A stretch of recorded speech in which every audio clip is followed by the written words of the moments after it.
Hi and welcome everyone. This is the second episode of explaining contemporary compositional techniques of electroacoustic music and then applying them to Eurorack patches to hopefully inspire you and help you try something new. Today we are focusing on musical and sonic narrative, specifically on concepts that are not based on tonality. Here's a quick preview of what's to come.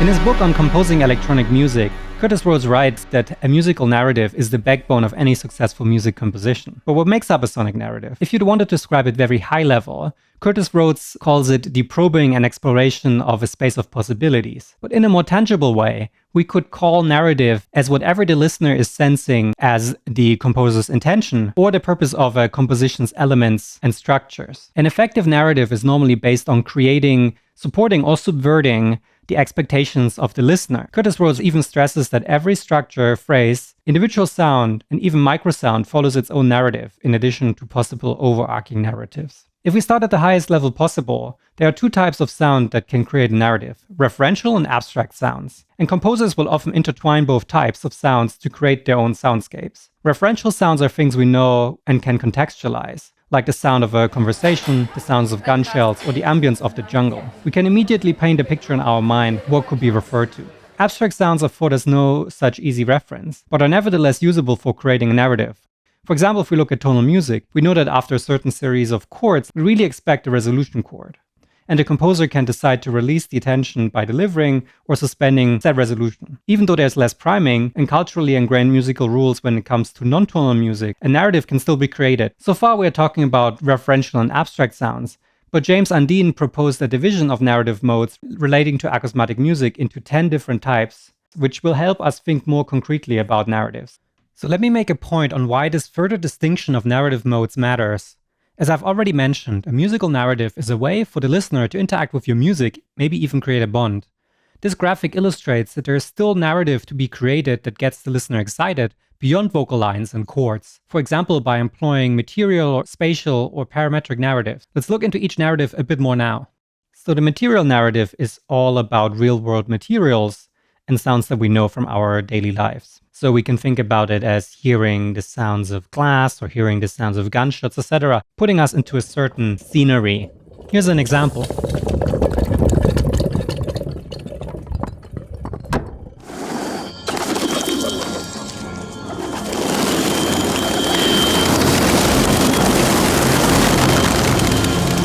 A formal narrative is all about the form of the music, such as a rondo form, sonata form, ABA structures, etc. In popular music, it's often the pop structure of verse, chorus, verse. A structural narrative is all around tonalities, such as major, minor keys, cadences, chord changes, etc.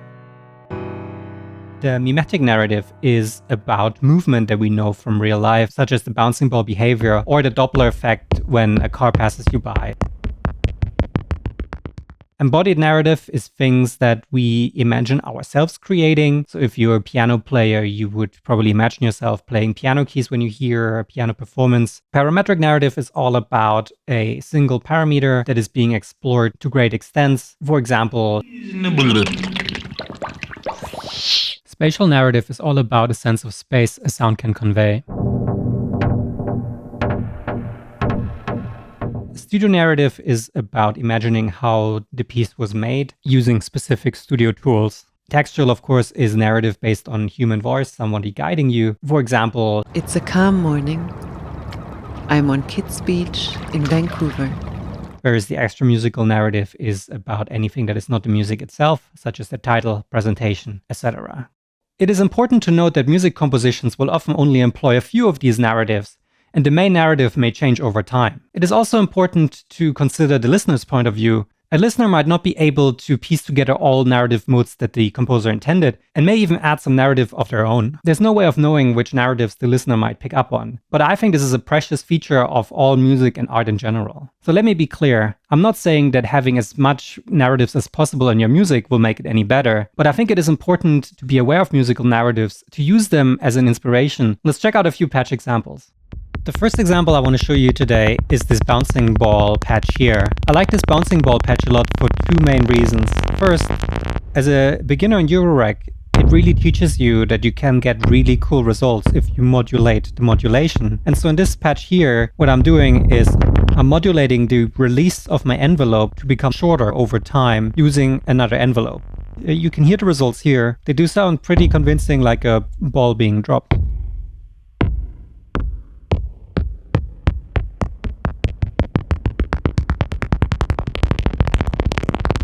And of course you can change any type of parameter in this patch to make it sound a bit more abstract. The second thing I really like about this bouncing ball patch is that you can pretty much loop any section of this and you get really interesting rhythmic results. So I made a short piece here just to kind of illustrate this idea.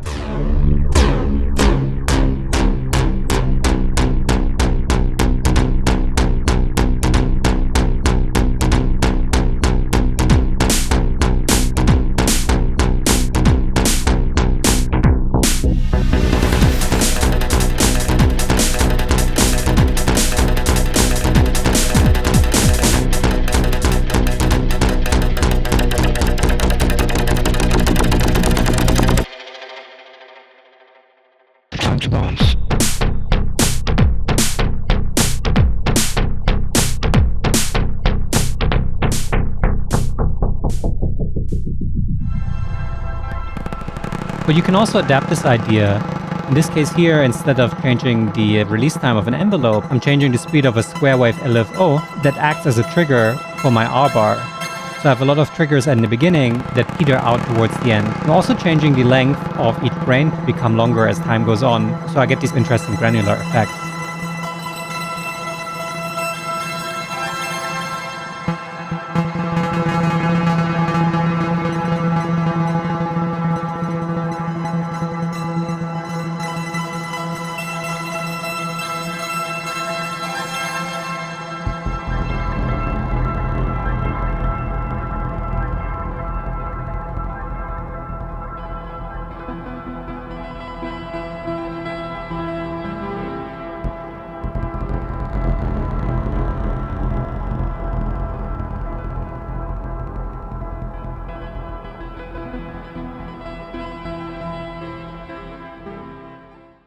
In this example here, I'm exploring the parametric narrative and the spatial narrative at the same time by changing all 6 parameters on my Mimeophon delay every time my synthesizer is triggered.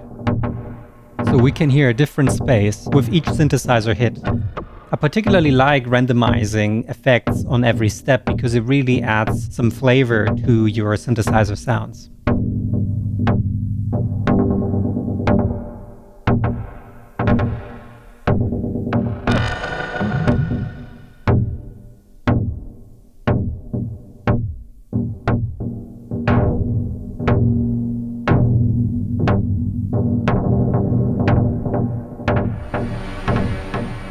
Let's end the video with a bit of a meta commentary. Creating Eurorack patches for YouTube and explaining how they work is of course a way of adding a studio narrative to everything you hear. The first half of the video, where I explain my inspiration for these patches, is also adding an extra musical narrative. I find both narratives super interesting and intriguing, up to the fact that I composed one art music composition that I only consider complete when shown together with its corresponding 30-minute lecture that adds these crucial narratives. Alright, that's all I have for you today. Consider subscribing if you find this content helpful, and I'll see you guys in the next video.